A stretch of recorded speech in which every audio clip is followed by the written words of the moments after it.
Welcome, ladies and gentlemen, guys and gals, to the 42nd Kessel Run Comics podcast. This is your host, Macadelic, and co-host, Skelly Boy.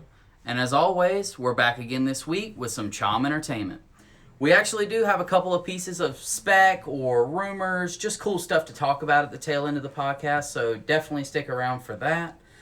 And, why not just go ahead and usher in the number 5 on our list. So, for number 5, this was our joint pick. This is Sweet Tooth, The Return, number 1. So, for those of you who don't know much about Sweet Tooth, this is a character that's probably been alive in comics for about 4 years, something like that. I think it was the 2017 series or 2016 series that Sweet Tooth had a 40-issue ongoing series by Jeff Lemire, and that ran under like the whole DC Comics at the time Vertigo imprint. And I don't know too much about Sweet Tooth, but this was an interesting issue to say the least. Yeah, I like the concept of what we were shown in this one. And I feel like it did leave out some stuff, you feel a little lost, but it's not terrible.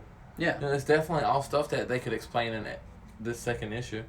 There's nothing that you're like, whoa, I do not understand. Right, and they did a little bit of expounding on old stuff in this book. They made mentions to, whenever he was a kid and he ran outside the forest and, actually kind of had some experience in learning what the outside world in this post-apocalyptic world, what's happened. He's kind of had these priests and nuns and just almost Overwatch keep him contained in this area, and for whatever reason they don't want him to experience or understand the outside world. It's the father and the nannies. Yeah. He is nanny 1 and nanny 2. Okay, I thought they were a couple of nuns since he was a father, a priest.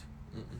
I got you. They always refer to him as the nannies. Right. In the books. I don't know why it doesn't. It would make more sense if it was a priest, if it was a nun.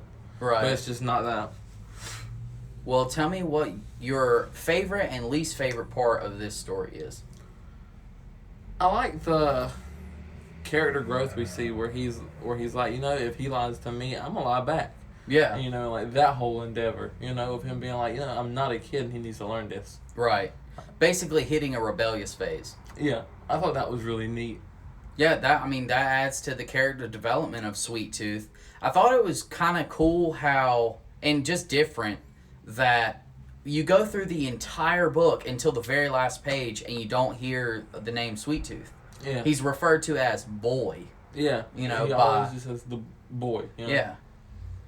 And so that to me is, more alarming than anything else in this issue, because we didn't ever see any violence or any mistreatment of Sweet Tooth, but just based on the fact that they don't really call him by, even what seems to be just kind of a nickname. I doubt Sweet Tooth is his actual name, but like I said, with me not having prior knowledge on his old series, he could have an actual human name and that just be a nickname. Yeah, or who knows how hybrids are named, since he is a hybrid. Yeah. He's a whole nother species. I want to know more about the whole hybrid thing too, and really, I said at the beginning of this while we were first starting the read that I thought it was decently entertaining. It was keeping pace with what I expected.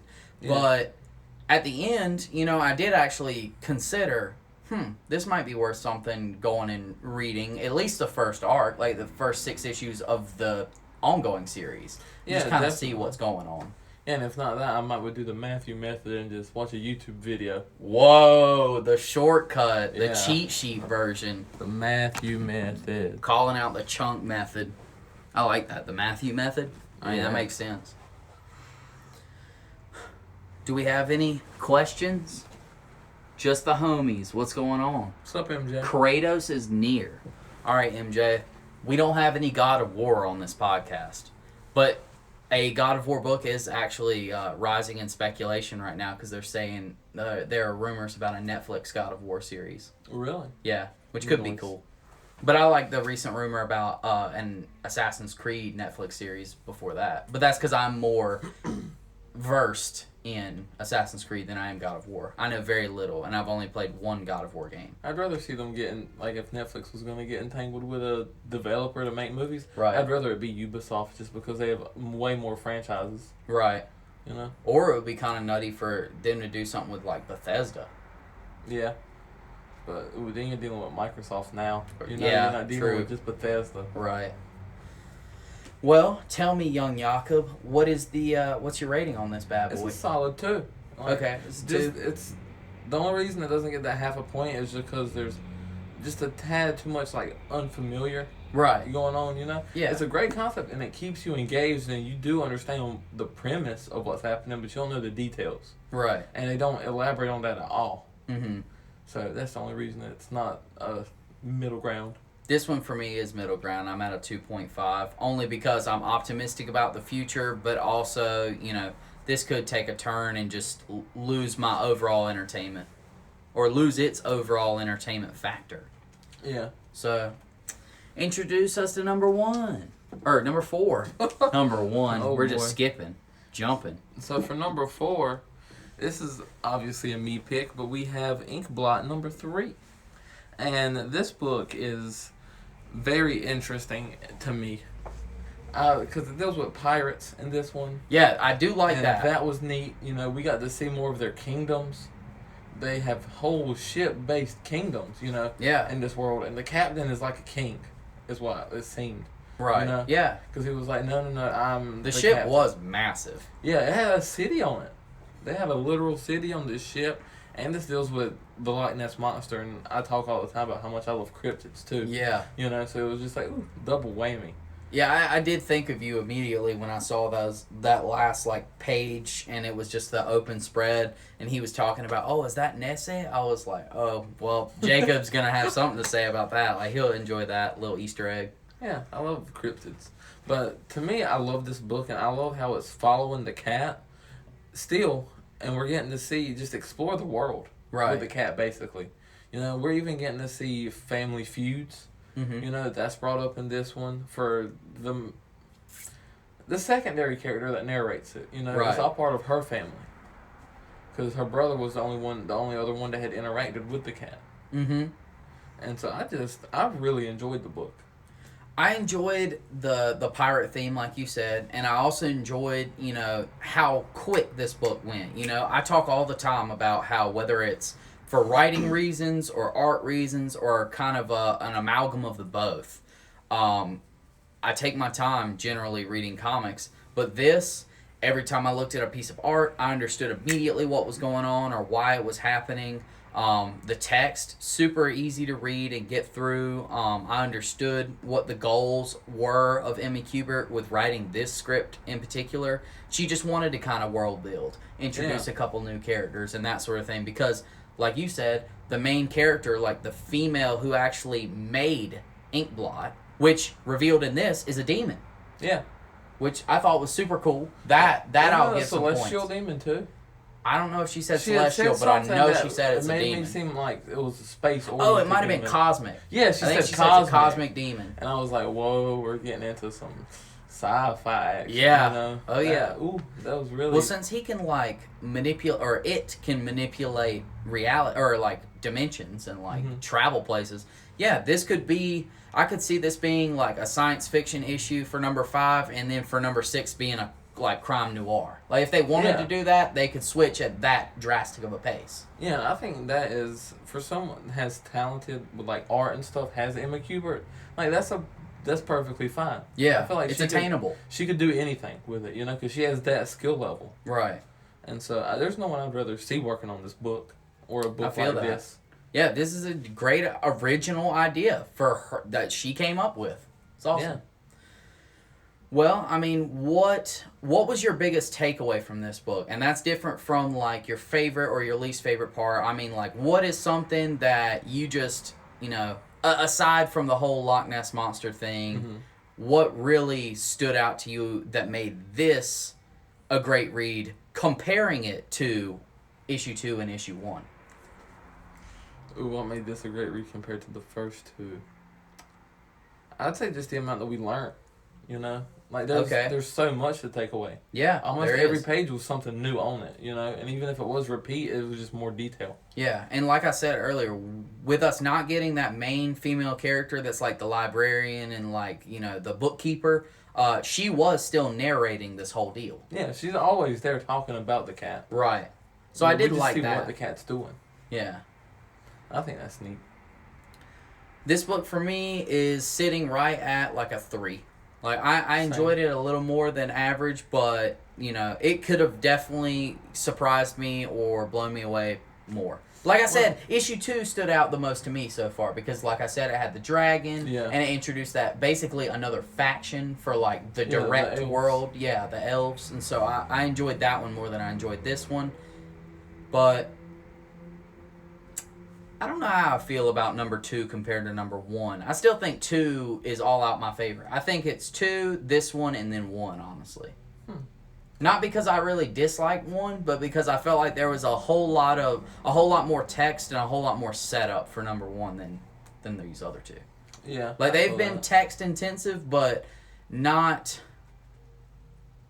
where, like, if you skim read any of it, like, you're going to miss too much. Like, if you skim read on that first one, like, you might miss something. Yeah. Because they are, like I said, building the universe, telling you what's happening, introducing you to the characters. Yeah, telling you about the cat and how it's made up.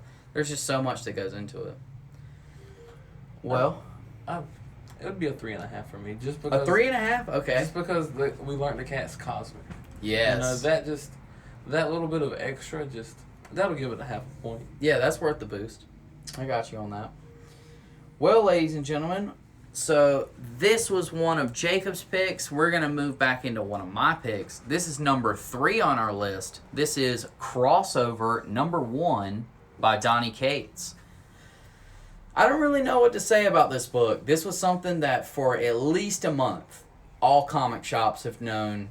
Order, in quantities. People are going to want this book. It's a Donny Cates book. It's an indie number 1. And indie number 1s, without it being, a valuable or just really elusive creative team. Something like this could easily, in a market that focuses so primarily on indies and the speculation because they get picked up faster than Marvel and DC stuff does, this could, even in just, a couple of weeks' time, like, end up being something that got optioned. Would it do well? No. I don't know. I really don't know. And the reason why I say that is because I don't know where this book is going to go after this. Generally, I kind of got a feel for what Cates is thinking, or at least kind of in the general direction that he's moving. With this, I really see I don't see any predictable future. The reason I don't think this would be optioned, or if it did get optioned be popular, is it would be a Ready Player One type situation. Where the whole problem with Ready Player One, and the reason the book was so good compared to the movie, the book didn't need all the licensing. But to put all of them characters in a movie, that's a crap ton of licensing you got to get. Oh, yeah. It's a whole nother ballgame when you're dealing with live action stuff or even animation. Definitely. And so you just can't obtain all of them. Yeah. I feel like it would be a situation like that.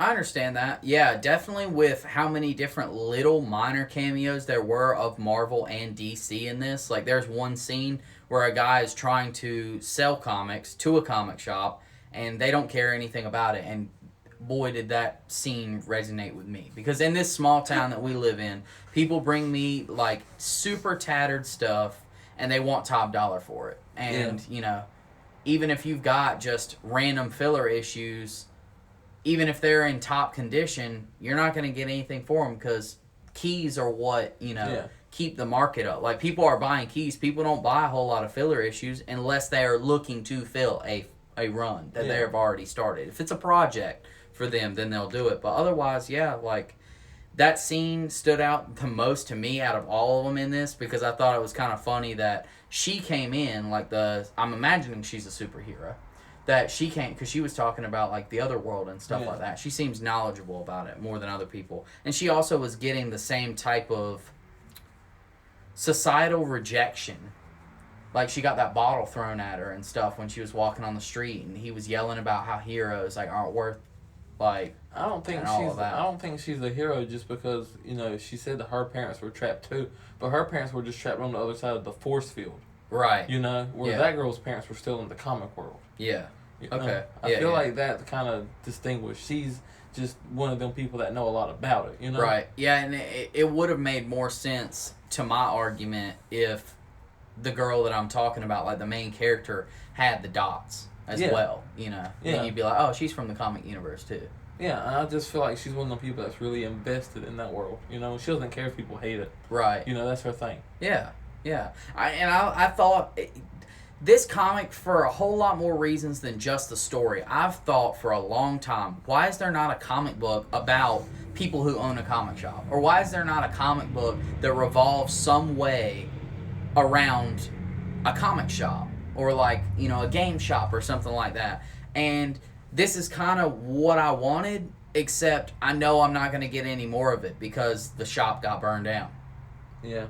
Which sucks. Because I loved the scene where he was trying to sell the comics and she walks in and she's like, I forgot the guy's name, but she's like, Frank, chill out. Like, don't bark. Is his name Mott? I don't think so. Mott? Like M-O-T-T? Yeah. I doubt it. Like, that would have stood Otto. out to me. His name's Otto. Otto. Yeah. I know it has the O-T-T, that's why I was like, Mott? Right, and Otto. she was like, chill out, Otto. Like, you know, don't be that hard on him, blah, blah, blah. And I was just thinking there to myself, like, man, if only I had somebody in the shop to have me like that. Like, Mac, chill out. Like, you're good. Like, don't let it rile you up. But yeah, with no real way for me to guess what's going to happen in this book, I'm optimistically and pessimistically waiting. You know, I think this could either be something that was so far we knew so far out ahead of time, like with a month or more, that this book was going to come out. I feel like with that much time, you know, the copies ordered and that sort of thing can get ran up, but that could just make this one of those issues that's not valuable. You know what I mean? Yeah, Like, I mean, the same way a bunch of 90s comics. that's what I was gonna say. Just like right there, like the turn of the century, where you have all them comics aren't worth anything just because there's millions and millions. Yep, and this could be just like that if you know, the Donny Cates hype or just, you know, all these different local comic shops around the country are going to order a ludicrous amount of copies just to make sure they don't sell out. See, that's why I'm just not a big Donny Cates man. You just can't trust it. Yeah. It's gonna cause a whole dilemma now. Well, see, I'm ready for the King in Black stuff. Like, his Marvel stuff, we're out here. Sure. Well, what was your rating for it? I'd give this book a solid 3. I totally thought you were about to hit the 2. No, I was gonna hit it with a 2.5, but I'm gonna give it that slight little bit of hope. This one's that it's gonna be okay because, you know, I do like heroes that are more powerless. You know, like my favorite The street Watchman level. is like the comedian, you know? And Right. so like, I'm hoping she's something like that, you know? And that might bring it back. That could save it. So it's going to get a 3 just because I'm really hoping. This is me putting my faith in Donny Cates for once. Whoa. You heard it here first. First time he's throwing some luck down the Cates rabbit hole. But so, check this out. I said I was going to give this a 3, but I'm going to do like you just did. I'm going to like audible to a 3.5. Only because I'm more optimistic that this is going to be good and has some upside and has redeeming qualities in the second and third issue. But, you know, with uncertainty comes, you know, the next comic on our list. Yeah. So, introduce me to Numero Dos. But speaking of almost powerless heroes, ain't got a better book than number 2. We've got Firepower. Because this man only has one power, and that's throw fireballs. Hey, that's a pretty sick power, though. Yeah, if you're compared to normal people, throw a fireball at Superman, though, you know? Yikes. But since he's street level and he's the only one in the world that Yeah. has any power. It is super cool. And, like, this was another thing. I feel like with both of your picks were super informative. Because this is the one where we also learned that, like, him punching like that is him actually lighting the air on fire. Yeah, you know, they break down like what he's doing. Dude, that's nuts. He's Yeah, using that's his a lot body's cooler. energy to light air on fire. He generates enough heat to ignite the air, is what he does. You say that Bruh. like... I'm like a kid, though. I'm like, Yeah. how? Like, I'm literally like his son. Can someone explain to me why Dad can shoot fireballs out of his hand? Please. Please. Yeah, it's such a nutty issue to me. I loved it. We got to see just the right amount of action with just the right amount of information. Right. You know, like for every action scene that was really good, we had just as good of a little informative, conversation. Oh yeah. Another thing I like about the fights that I notice in Firepower that I don't see in any other comic.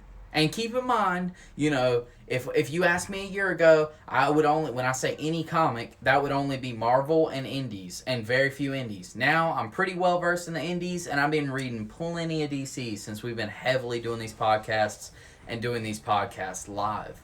But yeah, with all the comics I've seen, I have not seen fighting moments or just the panels in which a fight, and over the course of a few page flips, a fight, progressing. And with what they do in Firepower so often, I've already seen it in 3 of these 5 issues, I want to say, or 2 of these 5 issues, is they don't talk too much when they fight. Yeah, it's just it's fighting. all on the art. It's all on the artwork. Yeah, and that, for me, is so much more enjoyable because, as I say all the time, it's the balancing, making sure I'm picking up the writing as well as like what's happening in the art. And for me to be able to basically cut the writing part of my brain off just for that split 10 seconds where I'm looking at this panel and then this panel and then this one and this one, I love that.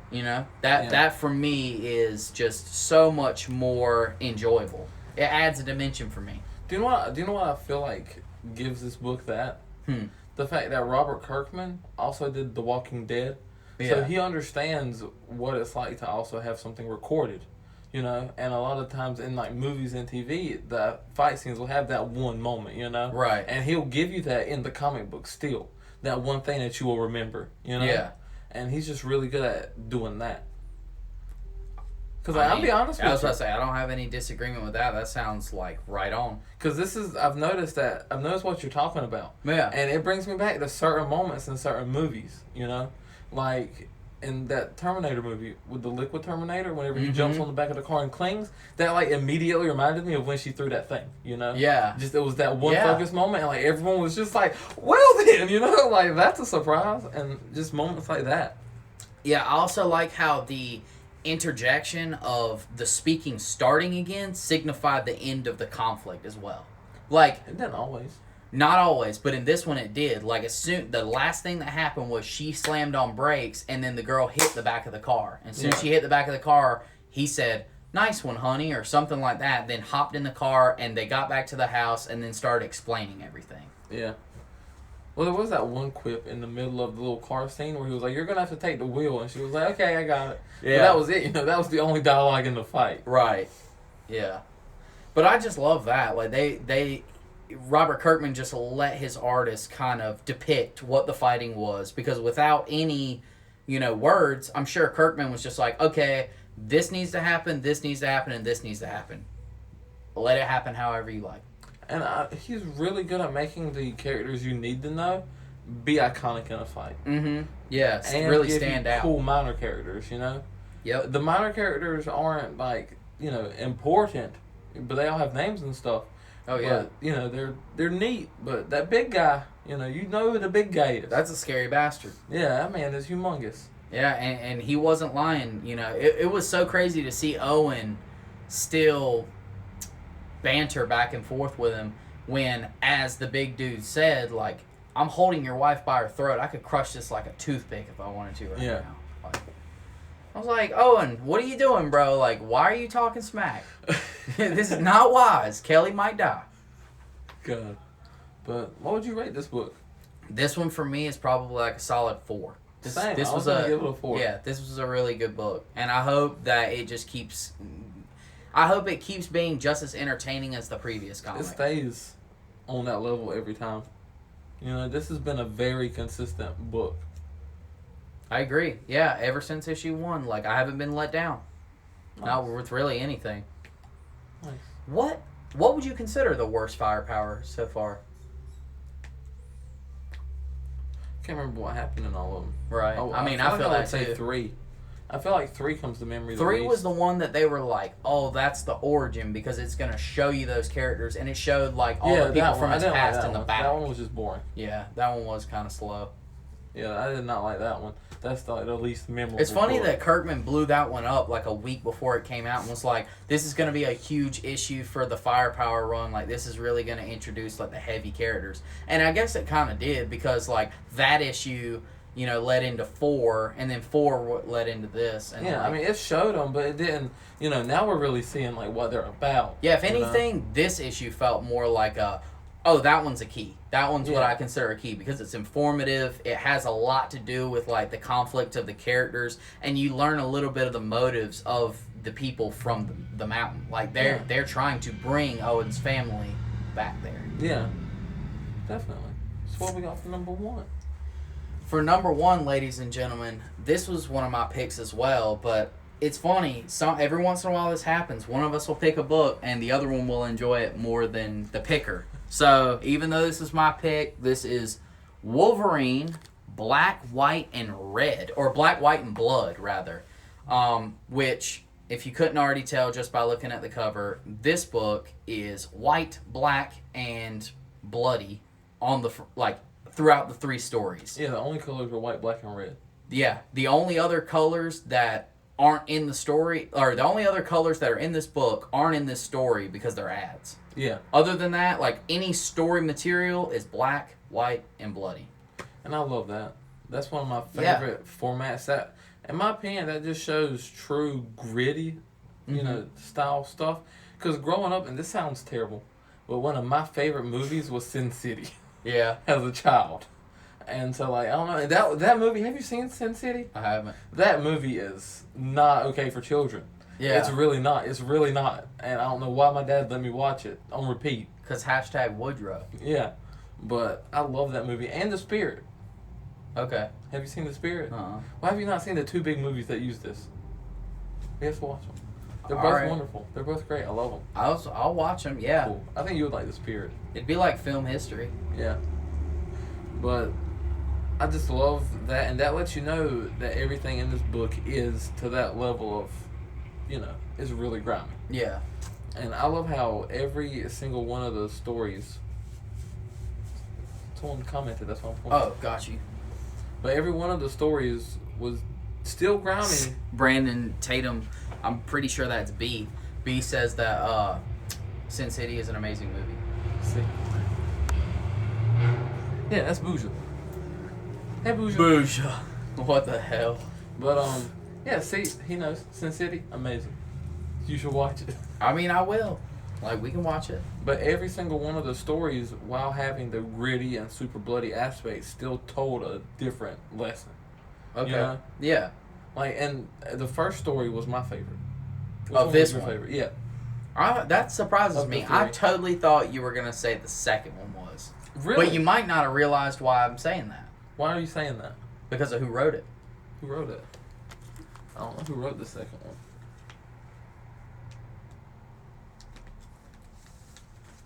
Let me see who wrote this. Yikes, guys. Look at this guy. Whoa. Whoa, buddy. Some Rosenberg. And he didn't even realize he was reading the Rosenberg. That's your boy. The only reason the first one Oh. is better is because Project X Wolverine is my favorite Wolverine. Yeah, the first one's the best one. Like, that's what I said. Yeah. I mean, don't get me wrong. That second one was pretty, like, nice. Yeah. And it showed Wolverine's powers in a way we don't normally see them. True. You know? And Yeah. that's why I do like love that. that story. But that first one was just, I just love Project X Wolverine. And, like, that true primal form of Wolverine Right. is my favorite. So that's the only reason it won out. I liked the first story the best out of the 3 because I just like Wolverine being almost deployed or like dropped off just to fight something that is like, well, becomes later, because I imagine this was like to some extent like the first time he ever fought Wendigo. Like, I know in the Incredible Hulk book, the Incredible Hulk starts fighting Wendigo, and that's the whole thing with like 180. And then like 181, like in the middle of Hulk and Wendigo's fight, Wolverine pops up. Okay. So like that's the whole like, you know, first appearance of Wolverine deal. But like since this is them fighting, and the first time he pops up like in the comic, but like in Incredible Hulk 180 or 181, he's in the yellow and blue like costume. He's not in like Project X, like headset and like belt and stuff. So whether this was some kind of like really early fight with Wendigo before the stuff in the continuity like happened in Incredible Hulk, or whether this is just some kind of like one-off tale where like Wendigo got loose and basically Wolverine's the only man who's gonna be able to bring him down, or the only beast that would be able to bring him down. Do you think? Okay, since you say that, right? Yeah. Since you say that, does it being French confirm that it's Wendigo? Because they never call it Wendigo. Yeah, they never said Wendigo. It's just the creature. Right. They're like, grab the creature. Yeah. Because they're going to study him. Yeah, they didn't never say it was Wendigo. And I don't know enough about if Wendigo was a beast or Wendigo was like an experiment gone wrong and it's a human. Like, honestly, when it spoke French, I was caught off guard. Yeah. But because Wendigo is from, like, the woods of Canada, like... And, there's a decent amount of French population in Canada. I just assumed that, like, he's French-Canadian. Or, like, if there's a person in the Wendigo, then, like, or, the transfers, like, then that person's probably French-Canadian. Yeah, but I feel like it would speak English. Yeah. Like, if French didn't work, it would try English, Yeah. But that was it. It just spoke French. And I almost thought about translating that just to see what he said, but I didn't really care enough to. I might have to, though. Yeah. It didn't cross my mind. I just sat there and I looked at it, and it wasn't any of the basic French I immediately recognized. So I was like, okay. Right. I just kept going. Yeah, especially if that ever happens. If I'm ever reading a book or a comic or anything like that, and it's straight up in a different language, but it doesn't provide me translation, I almost always translate. If I've got time. Yeah. Oh. Well, what would you give this total? I'll probably give it a 3.5 because, like, I think it's got like good potential for future books, and this is going to be a 5-part miniseries. Or all of them going to be 3-part? Wait, what do you mean? Oh, well, 3 issues? I don't know if they're going to have 3 separate stories in each one, but I would say since they did the first one like this, they would at least do 2. You know what I mean? Like from here on out. If not, just keep going with the whole 3 thing. I think it would be most interesting if they took the 3 guys who participated, like. If they took Dugan, Shalvey, and Rosenberg and let the 3 of them continue like writing the rest of this miniseries, I think it could go pretty well. I'm gonna give it a 4.5. Whoa! To be honest, because none of the stories were bad. Yeah, they were all amazing stories. They were short, sweet, to the point, and they all served their purpose. I loved. And it has Rosenberg on it, so there's that. And with this format for an ongoing, since it's an ongoing anthology. This is a miniseries. Oh, a miniseries. I meant miniseries. I knew it was an ongoing. I said that and then thought 5 issues, like in my head. And I was like, wait a minute. But since it's the anthology format, I'll give it a 4.5. Yeah, I mean, it could really do a lot of different things. Because the next one ain't gonna have nothing to do with it. Or it might. Right. But it wouldn't be. I don't think it would be. You just made me think about something weird. Like, what if they did just build off of each one of their stories? Ooh, that'd be cool. Here on out. That might be interesting. Well, ladies and gentlemen, that ends the top 5 part of our podcast, but I actually have 2 pieces of speculation or just rumors, stuff to talk about that I'd like to bring up and just kind of pick Jacob's brain, see what he thinks. So, obviously, I talked about how, they said that crossover number 1 is, like, super bold, and it may be hinting at, like, a crossover potentially for, like, Marvel, DC, and, like, Indies, but, like, I doubt something like that's going to happen, because that would just turn over the entire comic world, for the most part. I don't see Skull Digger versus Punisher. Damn. I mean, that would be awesome, though. Like, yeah, that would be the fight of the streets. A Marvel Dark Horse crossover. Yeah. That'd be sick. Yes. DC has big plans for Punchline in 21. See, I don't care about that because I don't think Punchline's going to be... Well, that's what I was going to say. Do you think Punchline has long legs? Is Punchline going to be significant in 2025? Like, not significant as in, like, in the comics still, but, well, I mean, either in the comics, like, she's still, like, a fairly... Like, she would be on the same level of Harley, like, in how often you saw her. I don't think she'll ever get to Harley's level. Or if I don't think so either. I think it'll be like an Eclipse thing. Like, she'll have a moment where she spikes, like she already has. Right. Like, she might do that again, but I don't think she's going to continue to spike, and she's not going to keep any momentum. Oh, yeah, you've got to have, like, basically a whole generation of fans fall in love with her and then, grow up over the next 10 years. And still, like you said, Harley Quinn is so much more deeply ingrained in our culture that, even with Punchline, if she became super popular, like let's say like this Halloween, next Halloween, and the Halloween after, there was just a ridiculous amount of women doing Punchline cosplays or like Punchline costumes. I still don't think Punchline would become more popular than Harley Quinn because people know Harley Quinn for two things. For her amazing and quirky personality and for her being Joker's girlfriend. Yeah. That's the two big things. Like when you see Harley, she's crazy and she used to be Joker's girl. And in my opinion, Punchline doesn't have the personality. Yeah, she doesn't. No. She's already been undermined several times, even by the Joker. Uh-huh. She's been told, like, you're not what you think you are. Right. And it's just her mentality, she thinks she is, but everyone's already been like, you're not, you want to be a killer, but you're not, Yeah. Like, you're capping. Everyone will let her know. Don't be a capper. Yeah, so that was something that I wanted to talk about, and I'm glad I got your couple answers on that, because I think she has potential to be significant in 2025, but it would be one of those things where it's like, you have to make sure that you're writing her into the story, but not only do you have to make sure you're going to write her into the story, but you're going to have to write her into the story that makes it look unforced, that makes it look natural, that makes it work for whatever story or whatever adventure you're trying to tell with like that. What we'll assume will be an iteration of Batman. Yeah. And one more thing about her. You know how you talked about Harley's personality? Right. That lets Harley do so much more. Oh, yeah. Than Punchline could. Because Harley's already established as having the kind of personality where she can go off on her own and do her own adventure, but Punchline is so focused on Joker. Mm-hmm. Like to a obsessive degree. Yeah. So she's never going to do anything by herself unless like the Joker tells her to. Yeah, I feel you. I was about to say, like, if a good-looking woman's going to walk by this window, I'm going to look. Like, she looked at me. God, you were staring. Well, I mean, shit, she looked at me, like I said.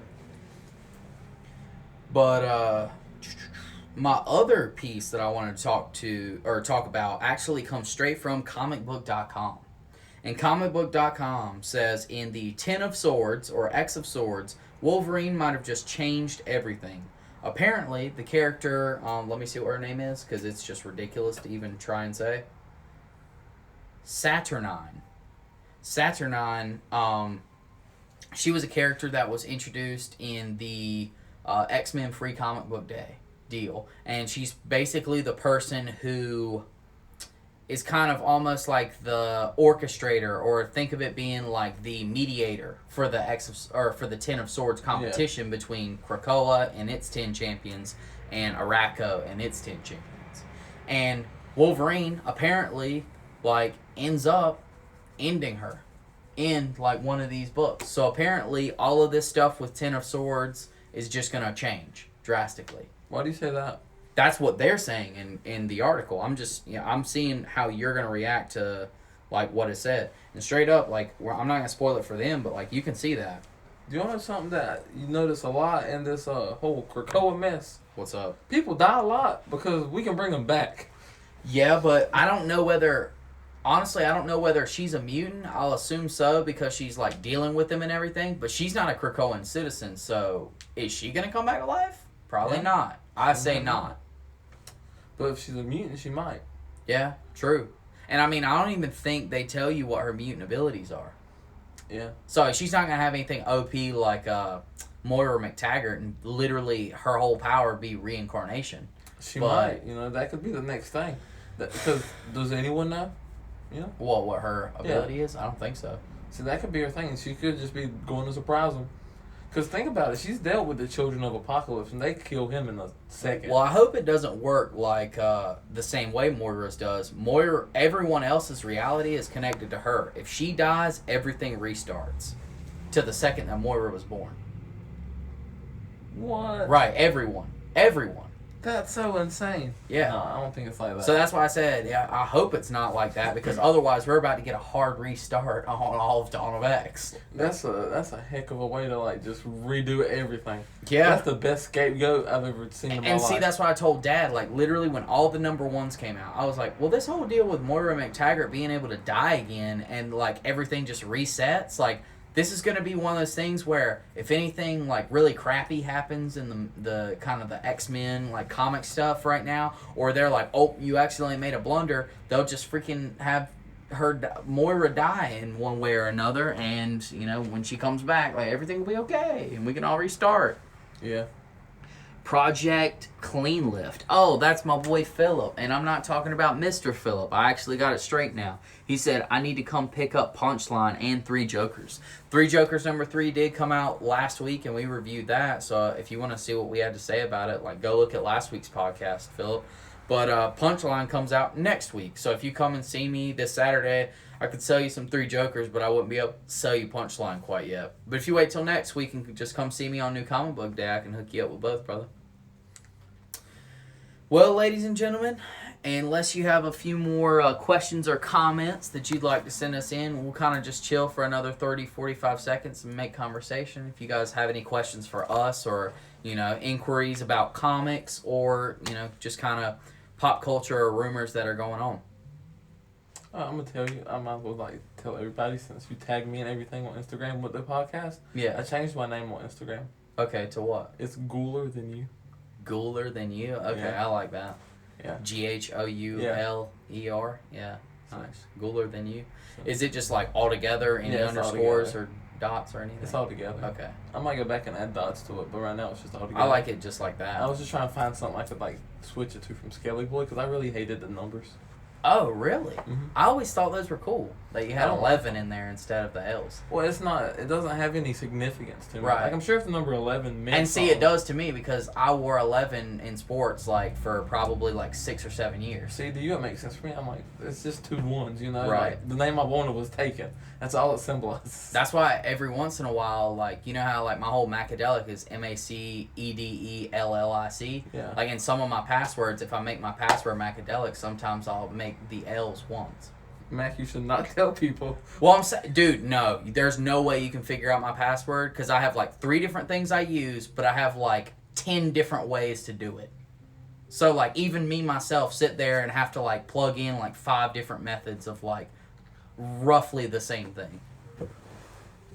1 and 1 are 111. What? 1 and 1 are 111. AJ, are you trying to screw with me right now, bro? Because, like, that makes absolutely no sense. I did not read that wrong. Project Clean Lift. Remind me about the Wolverine you got right there whenever I come in. Oh, bro, I got you. I've got 10 copies of this book. Nobody's bought one yet. So, like, you're good. But I could definitely throw one in the back if you want to be extra careful. Nice. But without further ado, ladies and gentlemen, this is us signing off. We enjoyed it as always. This is your boy Macadelic and the Skelly. Later.